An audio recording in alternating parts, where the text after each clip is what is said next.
Estados Unidos impuso más sanciones a Rusia y castiga a las hijas de Vladimir Putin. Para la Casa Blanca, ellas ocultan la riqueza del presidente ruso. Las sanciones buscan ejercer más presión en la economía rusa y obstaculizar su capacidad de mover dinero a través del sistema financiero mundial. Soy Jenny Pérez, aquí en Berlín para Deutsche Welle. Destacamos. Según la Casa Blanca, con estas sanciones, Katerina Tikhonova y María Borisova no podrán aferrarse a su riqueza en Europa ni en los Estados Unidos. Las sanciones también afectarían a la esposa y a la hija del ministro de Asuntos Exteriores, Sergei Lavrov, y al primer ministro de Rusia, Dmitry Medvedev. El canciller alemán Olaf Scholz comparece en una incómoda sesión de preguntas ante el Bundestag por la guerra en Ucrania. Pese a las críticas de la oposición, Scholz reconoció que el objetivo de Alemania es evitar que Rusia no gane la guerra.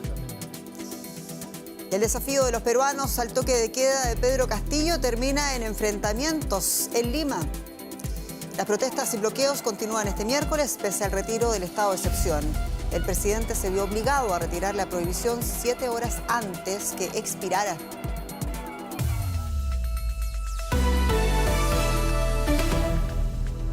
Estados Unidos decidió sancionar a las hijas de Vladimir Putin. Para la Casa Blanca, Katerina Tikhonova y María Borisova ocultan la riqueza del presidente de Rusia y bloquea, por lo tanto, sus activos en el país. Las sanciones buscan ejercer más presión a la economía de Rusia y obstaculizar su capacidad de comerciar y de mover dinero a través del sistema financiero internacional.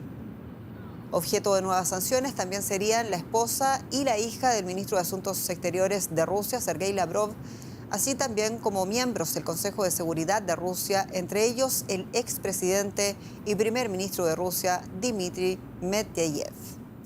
El presidente de los Estados Unidos aseguró que con estas medidas los sancionados no podrán aferrarse a su riqueza en Europa, tampoco en los Estados Unidos. Escuchemos.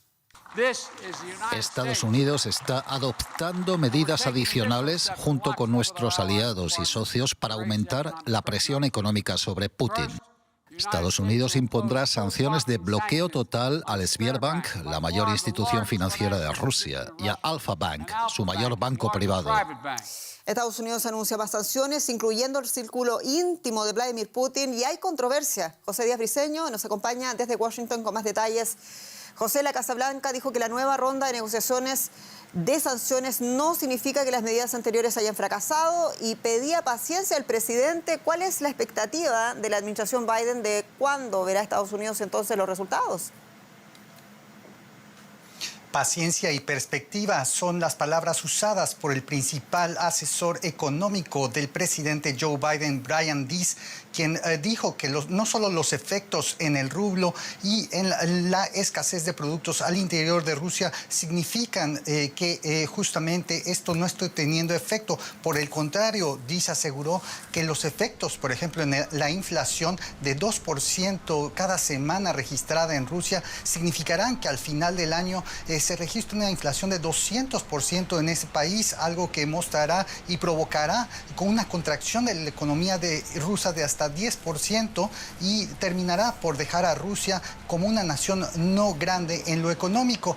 El aislamiento también financiero y tecnológico pasará factura y sin embargo la Casa Blanca también aseguró que hay alguna preocupación alrededor de potencias como la India o China que puedan servir de algún tipo de salvamento para el régimen de Putin, y es por eso que también el Departamento de Estado hoy lanzó acusaciones contra China, advirtiéndole que de proveer algún tipo de ayuda a Rusia podría también ser sujeta a las sanciones.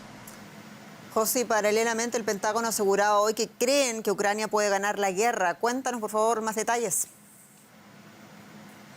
En general, la posición oficial de Estados Unidos, reiterada por el Pentágono ayer ante el Capitolio, es que este conflicto muy probablemente durará años y, sin embargo, hoy mismo también el vocero del Pentágono aseguró que la retirada de las fuerzas rusas del norte de Kiev hacia Bielorrusia para reabastecerse y seguir hacia el este de Ucrania significa y muestra que las cadenas de abastecimiento fortalecimiento y la resistencia ucraniana han mostrado que esta guerra puede ser ganada por Ucrania. El propio el secretario de Estado, el señor Blinken, Anthony Blinken, quien está presente en estos momentos en Europa, aseguró que los objetivos estratégicos por parte del presidente Putin en este conflicto en Ucrania, que era básicamente eliminar al gobierno y tomar la soberanía de ese país, han sido pues no cumplidos, y esto muestra la resistencia feroz de los propios ciudadanos ucranianos.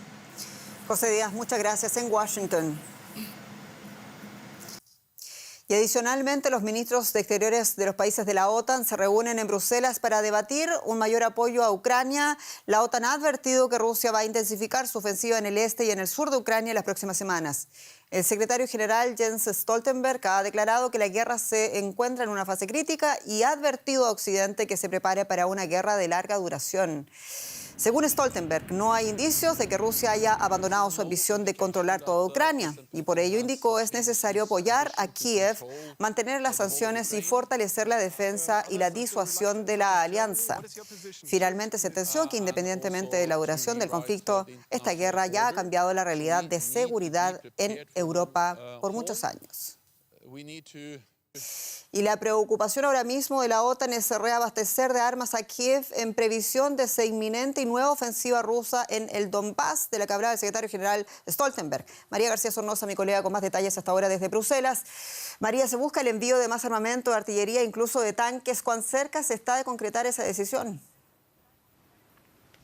Sí, Jenny, la OTAN cree que la guerra entra ya en una nueva fase mucho más larga que podría prolongarse durante meses o incluso años y concentrada en el este. Creen que el objetivo de Vladimir Putin es ya controlar todo el Donbass y crear una puente terrestre que lo una a la anexionada Crimea. Aquí en la Alianza Atlántica creen que Vladimir Putin está perdiendo la guerra táctica y sobre el terreno y lo atribuyen a tres factores fundamentales: a que el ejército ucraniano está mucho más fuerte que lo que estaba en 2014, también a ese envío masivo por parte de la Unión Europea y de Estados Unidos y sobre todo a la alta moral de la sociedad, del liderazgo y sobre todo de las tropas ucranianas. Por eso el objetivo ya es seguir reforzando al ejército ucraniano con más material para que pueda seguir defendiéndose y dicen para evitar nuevas bushas. Se espera que los 30 ministros aliados reunidos aquí en la capital comunitaria hoy y mañana consoliden esta decisión de aumentar el envío de material bélico a Ucrania. Muy importante, Jenny, es que la Alianza Atlántica por primera vez se abre a enviar armamento pesado y ofensivo. Hasta la fecha había sido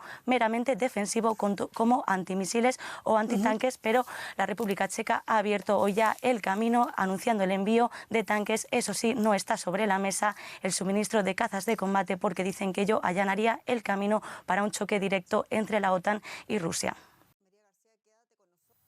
Y poco a poco sale a la luz la magnitud de las atrocidades cometidas contra civiles en la ciudad ucraniana de Bucha. Tras la retirada rusa, las autoridades ucranianas han presentado numerosas pruebas de asesinatos y torturas. Los cuerpos yacen en las calles y se amontonan en fosas comunes. Los que sobrevivieron, en cambio, empiezan a contar sus historias. Nuestra compañera Alexandra von Amen visitó Bucha para conocer de primera mano lo que vivieron sus habitantes. Les advertimos que algunas de las imágenes pueden resultarles perturbadoras.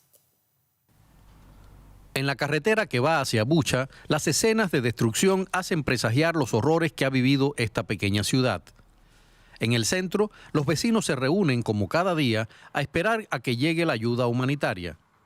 Los alimentos escasean aquí, dicen. Muchos están profundamente traumatizados. Volodymyr y su madre vieron cómo las tropas rusas detenían a sus amigos y vecinos para luego asesinarlos. Se lo llevaron el 7 de marzo y luego supimos que lo mataron a tiros el día después. No encontramos su cuerpo hasta que se retiraron. Tenía los dedos rotos y un disparo en la cabeza. Enterraron a los muertos en los patios traseros o en el bosque. Aquí en Bucha, los soldados rusos son acusados de perpetrar terribles crímenes de guerra. Testigos hablan de ejecuciones sumarias y civiles asesinados a voluntad. El gobierno ucraniano ha instado a expertos internacionales a venir hasta aquí e investigar. Esperan que lo ocurrido sea un punto de inflexión en la respuesta internacional a la guerra. En otro punto de la ciudad, médicos forenses acuden a un patio trasero para recoger los cuerpos de 6 civiles recientemente descubiertos. Las autoridades afirman que no fueron víctimas de bombas o misiles, sino que les dispararon y luego les prendieron fuego. En una guerra, los soldados matan a otros soldados. Han sido entrenados para ello y están preparados para morir por sus creencias y sus ideas. Pero matar a civiles, eso solo lo he visto en las películas. El gobierno ruso rechaza las acusaciones y las califica de montajes, de propaganda antirrusa. Sin embargo, las evidencias son abrumadoras, aunque una investigación rigurosa podría llevar tiempo. Al igual que limpiar la ciudad de minas antipersona y trampas explosivas, afirman las tropas ucranianas en Bucha. Como pueden ver, aquí hay mucho tipo de material militar que puede explotar y que amenaza la vida de los civiles. Estamos trabajando en ello. A Bucha aún le queda un largo camino antes de que pueda volver a la normalidad. ¿Está haciendo Alemania lo suficiente para ayudar a Ucrania? Para la oposición política alemana la respuesta es no. Y esa situación tuvo que hacer frente este miércoles ante el Bundestag el canciller Olaf Scholz en una a momentos incómoda comparecencia de preguntas y respuestas sobre el tema con las diputadas y los diputados alemanes. Scholz condenó fuertemente la masacre de Bucha y dijo que no dudará, en tomar decisiones con tal de evitar que Rusia gane la guerra. A veces una imagen vale más que 1000 palabras. Como esta, ante el Parlamento alemán de Berlín, con personas tumbadas, envueltas en el eco de unas campanas de reloj.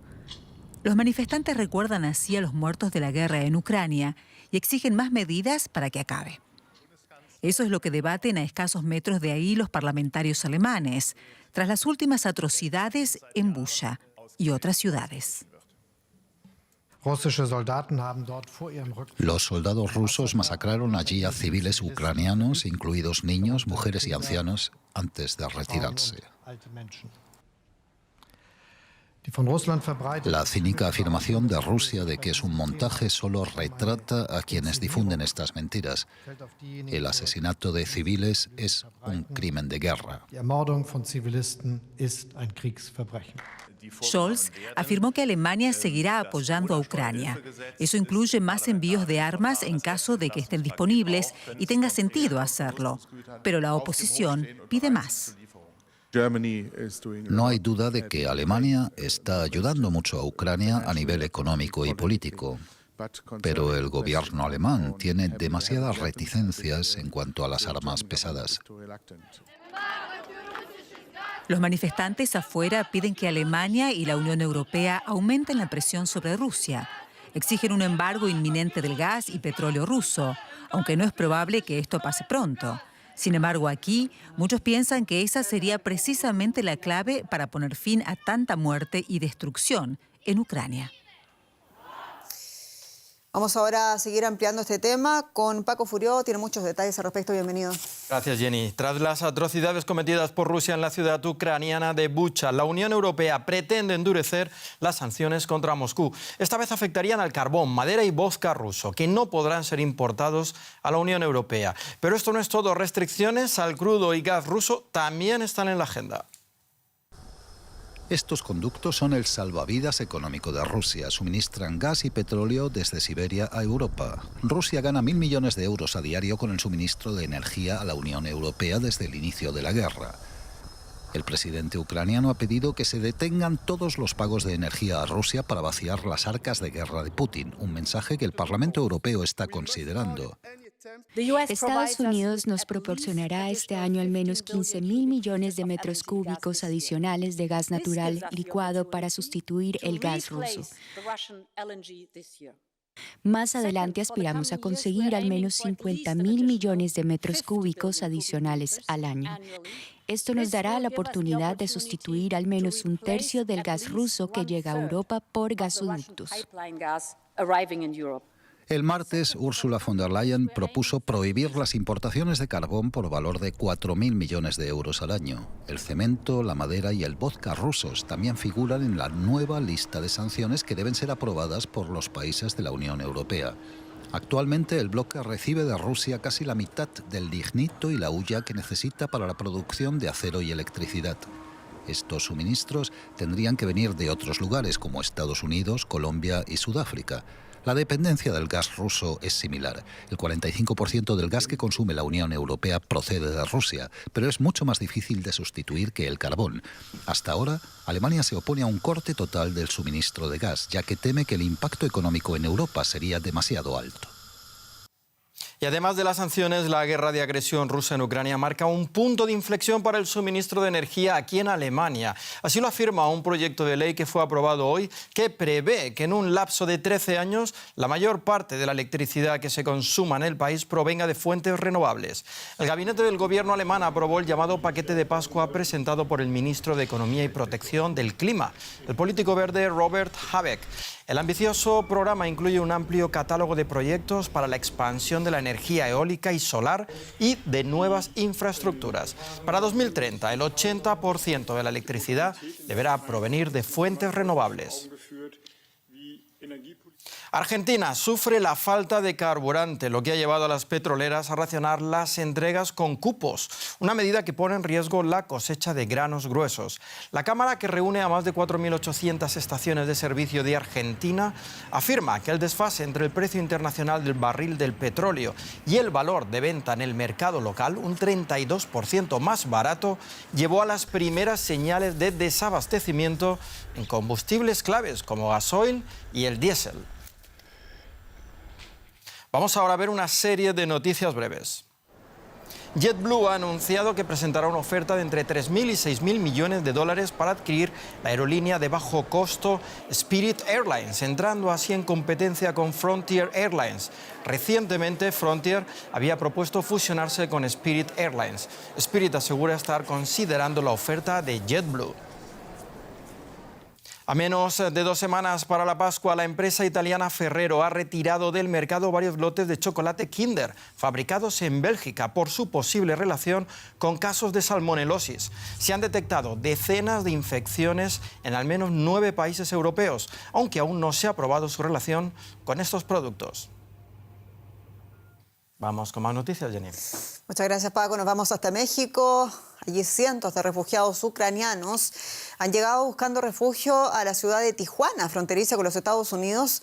Desde que Rusia invadió Ucrania, miles de personas que huyen del conflicto han llegado a este punto fronterizo desde los aeropuertos de Cancún, por ejemplo, y de la Ciudad de México, con el objetivo de recibir asilo en los Estados Unidos. Y muchas de las personas que llegan a Tijuana son mujeres con niños pequeños. Detrás quedan los esposos, los padres, los hijos que se alistan a la guerra por decisión propia y porque las autoridades de Ucrania también así lo decretaron para hacer frente a las tropas rusas. Unos 4 millones de ucranianos han dejado el país, unas 1.700 personas han llegado aquí en las últimas semanas. Las autoridades habilitaron un centro deportivo que da acogida temporal a los refugiados ucranianos para luego ser llevados al paso peatonal y ser admitidos por la patrulla fronteriza. Y queremos ampliar desde la frontera con Tijuana con la periodista Carolina Chimoy. En el lugar, Carolina, un gusto saludarte. Y bueno, muchos se preguntan cómo es que los refugiados ucranianos han querido emprender este viaje en su éxodo en lugar de quedarse en otro país de Europa, por ejemplo. ¿Quiénes son? ¿Qué los motiva? ¿Qué historias has podido recoger? Muchos saludos, Jenny. Pues muchos de ellos han llegado a México con una visa de turistas, es decir, han llegado acá con el estatus de turista, con la esperanza y con el plan fijo de cruzar hacia Estados Unidos. Empezaron siendo pequeños grupos de alrededor 30 a 35 familias, según nos han contado, y ahora en este establecimiento hay entre 500 y 800 personas acá mismo en todo Tijuana. Nos dijeron de la alcaldía de Tijuana, son 2.500 ucranianos que se encuentran acá esperando pasar a la frontera. Esperan un promedio de 4 días y una vez les toque, porque tienen ciertos números, una vez les toque, esperan aquí y son trasladados cada 2 horas con un bus hacia la frontera, donde todo el proceso de trámites dura más o menos 2 horas para que puedan empezar su nueva vida del lado estadounidense. Estas personas acá han estado alrededor de 4 días esperando en esta facilidad deportiva en Tijuana y ahora están esperando poder subir al bus para cruzar Estados Unidos. Carolina, Tijuana tiene experiencia con la ola de migrantes y dejando de lado el tamaño de esta migración, ¿qué diferencias observas con el otro proceso migratorio, por ejemplo, el de los centroamericanos? Son dos procesos completamente diferentes, Jenny, y es que las personas que han llegado acá de Ucrania vienen en avión. Quienes pueden se quedan en hoteles y únicamente quienes no tienen la posibilidad financiera llegan a este campo de refugiados únicamente ucranianos. Hay uno que otro ciudadano ruso también, pero los quienes buscan refugio y son de origen centroamericano están en otras facilidades y ellos han estado esperando durante 2 años al menos para poder cruzar Estados Unidos y muchos de ellos, origen centroamericano, incluso mexicanos, hasta ahora, después de una espera de 2 años, no han logrado cruzar. Hablando con la ciudad de Tijuana, nos han dicho que esto se debe al estatus. Muchos de los que llegan de Centroamérica piden asilo político, mientras quienes están acá están escapando, como sabemos, de la guerra. Y el presidente Biden dijo, recordemos, hace 2 semanas, estando en su visita en Europa, que dejará entrar a 100,000 ciudadanos ucranianos a Estados Unidos,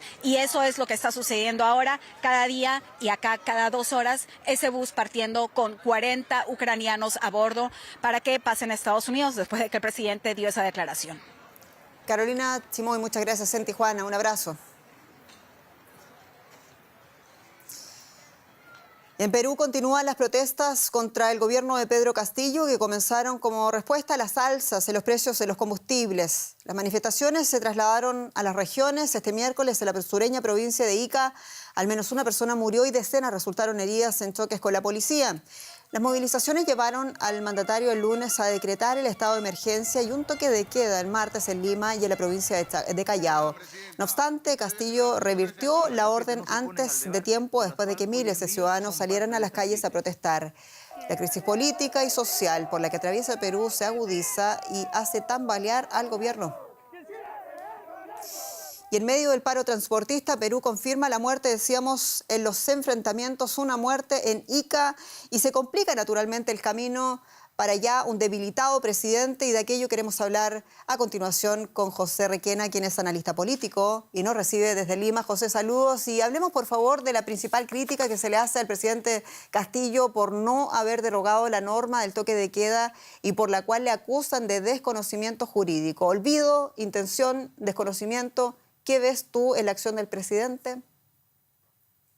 Bueno, lo del lunes fue la decisión del lunes que implicaba un toque de queda el martes, fue algo sin justificación alguna. Las protestas estaban teniendo lugar sobre todo fuera de Lima, y esto fue revertido por la población. En Lima vive 1/3 de la población del país, que mayoritariamente y masivamente se volcó a las calles, lo cual agudizó la crisis. Es cierto que ahora se ha ido a las regiones, pero se anuncian movilizaciones tanto para mañana jueves como para el viernes, y vamos a ver, es un gobierno efectivamente debilitado a solo 8 meses de haberse iniciado. El remedio peor que la enfermedad, entonces, José. Muchos se preguntan también, con todo lo que está pasando en el Perú, y también pese a haber superado hace poco esa moción de vacancia, ¿a quién escucha el presidente Pedro Castillo para tomar sus decisiones? Sí, esa es precisamente una de las dudas y uno de los flancos que ha tenido el presidente Castillo en todo este tiempo. No ha sido tan prolijo en la convocatoria de sus colaboradores. Casi todos, o la gran mayoría más bien, tiene algún pasivo que le causa problemas recurrentes. Tiene ya su cuarto gabinete, ha superado un segundo intento de vacancia el lunes 28 de marzo. Y aunque la formalidad política le da cierta estabilidad a pesar de su precario equilibrio, es una situación muy sensible a lo que además se le agrega algunas acusaciones serias de corrupción. Y a todo esto que lo mencionas, ¿cuán debilitado está ahora mismo la figura presidencial y su proyecto de gobierno, José? Yo diría que es un gobernante arrinconado, pero que a diferencia de otros colegas, no pienso que esté con los días contados. Creo que todavía va a durar, y a pesar de que la protesta ya es generalizada y que ha trascendido el origen que era la situación económica, ahora ya el reclamo es que se vaya Castillo, pero creo que todavía hay algo de aire y esperemos que pueda revertir este rumbo, pero lamentablemente no hay señales de que vaya a ser así. El presidente del Consejo de Ministros habló hace algunas horas, básicamente manteniendo el mismo tono de no escuchar los reclamos de la población y no tener un ánimo de enmienda. José Requena, como siempre, un gusto hablar contigo. Muchas gracias. En Lima. Gracias, encantado. Y mucho más ha pasado este día en el mundo. Lo revisamos en el siguiente resumen de noticias. Dos importantes grupos pro derechos humanos acusaron a las Fuerzas Armadas de Etiopía de llevar a cabo una campaña de limpieza étnica contra la población de Tigray en el norte del país, devastado por la guerra. Amnistía Internacional y Human Rights Watch afirman que los abusos cometidos contra la población civil constituyen crímenes de guerra y de lesa humanidad. China notifica más de 20.000 casos de COVID-19, su mayor cifra diaria desde el inicio de la pandemia. Hace semanas que el gigante asiático sufre un aumento de las infecciones. Las autoridades de Shanghái han prolongado además el confinamiento de la ciudad, aunque también han relajado una medida ampliamente impopular, que es la que separaba a los niños infectados de sus padres. En la capital de Sri Lanka, Colombo, las fuerzas de seguridad se han desplegado en el Parlamento mientras aumentan las protestas en todo el país. Desde hace semanas, la población lucha por conseguir productos básicos como alimentos, medicinas y combustible en medio de una acuciante crisis económica. A pesar de la creciente presión, y el presidente Gotabaya Rajapaksa se niega a dimitir. La policía alemana llevó a cabo una redada a gran escala contra grupos neonazis. En la macrooperación policial participaron 800 agentes que registraron 61 inmuebles situados en 11 estados federados, también en la capital, aquí en Berlín. 4 ciudadanos alemanes fueron detenidos bajo la sospecha de pertenecer a la organización criminal de extrema derecha Atomwaffendivision. Y la Casa Blanca pidió hoy al gobierno de El Salvador que rescinda el actual régimen de excepción tan pronto como lo permite la situación, dice el comunicado, de violencia que atraviesa el país centroamericano. Washington urgió además a Bukele a que respete los derechos humanos a todos los salvadoreños, incluidos a los presos. Recordemos, el gobierno de El Salvador declaró hace 11 días el régimen de excepción, realizando además detenciones masivas y ordenando el encierro total de los pandilleros detenidos ante la ola de violencia y escalada de los asesinatos vividas en el país. Y solo tiempo para despedirnos. Muchas gracias por su sintonía, su confianza. Soy Jenny Pérez, esto es Deutsche Welle. Hasta pronto.